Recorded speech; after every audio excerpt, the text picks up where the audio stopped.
যে আজকে এই পরিস্থিতিতে আজকে যারা হারমাত, যারা ক্যানিং পূর্বতে একটা সময় মানুষের কথা বলতে দিত না, বাড়িতে টেনে বের করে ভোটে মানে মিটিং এ আনার চেষ্টা হতো, বাড়ি বাড়ি গিয়ে বলে আসতো মিটিং এ না গেলে তার পরের দিন বেরোবি না, কারুর জমির দখল হতো, কারুর বাড়ি দখল হতো, কারুর উপরে আক্রমণ হতো, একটার পর একটা জঙ্গল রাজ ক্যানিং পূর্ব বিধানসভায় চলেছে।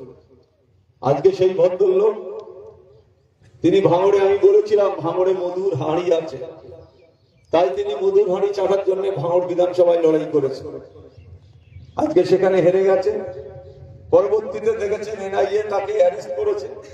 কি কারণে এনআইএ তাকে অ্যারেস্ট করেছে আপনাদের ক্যানিং পূর্বের মানুষ আপনাদের জানা দরকার আছে। কেন? তিনি ক্যানিং থেকে বোম মশলা নিয়ে, দানা গুলি দিয়ে ভাঙড় 2 নম্বর ব্লকের একটা অঞ্চল, চালতেবেড়িয়া অঞ্চল, দক্ষিণ বামিনা বলে একটা গ্রাম আছে, সেই গ্রামে প্রচুর বোমের মশলা সহ প্রায় 12 বোমও উদ্ধার হয়েছে। সেখানে প্রায় 200 পিচের মতন। সেখানে একজন মারা যায় বোম ফেটে, কয়েকজনের হাত পা উড়ে যায়। সেই কেসে এনআইএ তদন্ত করতে গিয়ে দেখেছে যে টোটাল ব্যাপারটা শওকত মোল্লার ঋণ ধরে, শওকত মোল্লার নির্দেশে শওকত মোল্লা এখান থেকে বামে বোমের মশলা পাঠানো, দানা গুলি মেশিন পাঠানো, সমস্তটা শওকত মোল্লার নির্দেশেই ছিল। শওকত মোল্লার এখান থেকে সেই মেশিন বোম গুলি উদ্ধার হয়েছে। আপনারা দেখেছেন তিনি মিডিয়ায় বলেছে আমি নির্দোষ, আমি কোনো দোষ করিনি,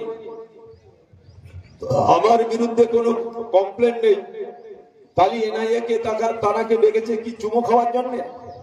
না এনআইএ তাকে ঘুরে ঘুরে 10 বছর এমএলএ, তারপরে পঞ্চায়েত সমিতির দীর্ঘদিনের সভাপতি, তারপরে তিনি তৃণমূলের নেতাদের এমন ভাবে কিনে তিনি জেলার সভাপতি হয়েছিলেন একবার, আপনারা জানেন, জেলা তৃণমূল যুব সভাপতি।